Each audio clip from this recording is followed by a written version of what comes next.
ইয়া আইয়ুহাল্লাযীনা আমানুস্তাঈনু বিস-সাবরি ওয়াস-সালাহ ইন্নাল্লাহা মা'আস-সাবিরিন।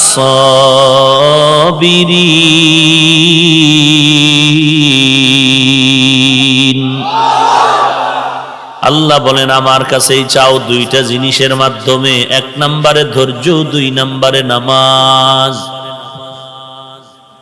আজ মুসলমানের মাঝে ধৈর্য নাই, নামাজেরও কোনো খবর নাই।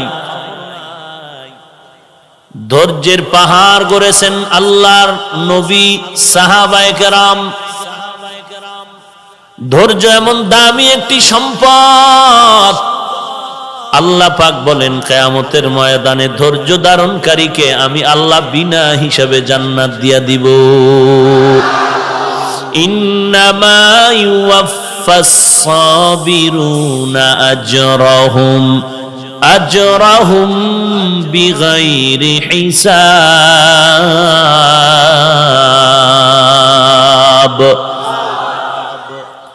হাসরের দিন আল্লাহ বলবেন ধৈর্য ধারণকারীরা বিনা হিসাবে জান্নাতে যাও। দুই নম্বরে নামাজ।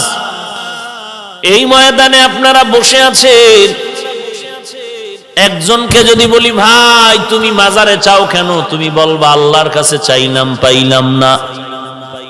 যদি চাওয়ার পেছনে হিসাব নেই, বলো আজকে ফজর পড়ছনি, বলে পড়ি নাই। জহুর পড়ছনি, বলে পড়ি নাই। আসরের নামাজ পড়েছ, বলে পড়ি নাই। মাগরিব পড়েছ, বলে পড়ি নাই। এশার নামাজ পড়ি নাই।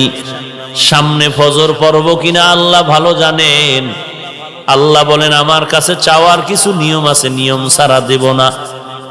এরে আল্লাহর গোলাম, এক নম্বরে ধৈর্য, দুই নম্বরে নামাজ। তোমার মধ্যে ধৈর্য নাই, নামাজও নাই, এইভাবে যদি চাও তুমি পাইবা না। ধৈর্য আর নামাজের মাধ্যমে চাইতে দেরি, পাইতে দেরি হবে না। গরতাওয়াকুল মিকুনি হর সুবহ শাম মিরসানাদ রিজকে তু আজলা মাকাম জুজবা হকচি জে মখাজ ইনসো যা ফজলে উ আমস্তে দর জুমলা জাহা। কার কাছে চাইবেন? কয় জিনিসের মাধ্যমে? এক নম্বরে কি? দুই নম্বরে কয় ওয়াক্ত নামাজ? সপ্তাহে কয় দিন? হ্যাঁ, এরে নবীর আশিক উম্মতের দল, আজকে তাকায়া দেখো ধৈর্য নাই, নামাজও নাই।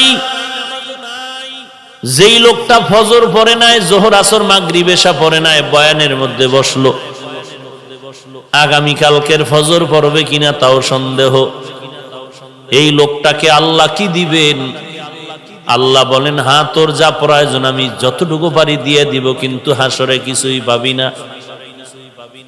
আর যারা আমার ইবাদত ঠিক মতো করবা, আমি আল্লাহ দুনিয়াতে যা দিব বোনাস, আসলটাই দিব আমি হাসরের ময়দানে। ধৈর্যের এত দাম।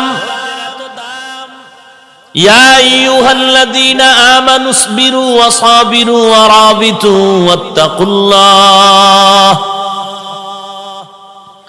ধৈর্য ধারণ করো, ধৈর্য বড় দামি এক সম্পদ। জগৎ বিখ্যাত কুতুবুল আলম আল্লামা শায়েখ শিবলি রহমাতুল্লাহ আলাইহি রাস্তায় সফরে যাচ্ছেন, এক জায়গায় গিয়ে একটু রেস্ট নিলেন, বিশ্রাম নিলেন, গাছের নিচে বসে। গাছের জবান খুলে গেল, শিবলি তুমি কামেল হয়েছো, মোকাম্মিল হতে পারো নাই। যদি তুমি একজন পরিপূর্ণ আল্লাহর খাস গোলাম হতে চাও, তাহলে তুমি আমার মতো আদর্শওয়ালা হয়ে যাও। কে বলে? গাছ। বলবেন গাছ কেমনে কথা কয়? অসম্ভব জিনিস সম্ভব করার মালিক হলেন আমার আল্লাহ। গাছ কথা বলতে পারে না, কিন্তু আল্লাহ যদি চান, কথা বলেন না কেন?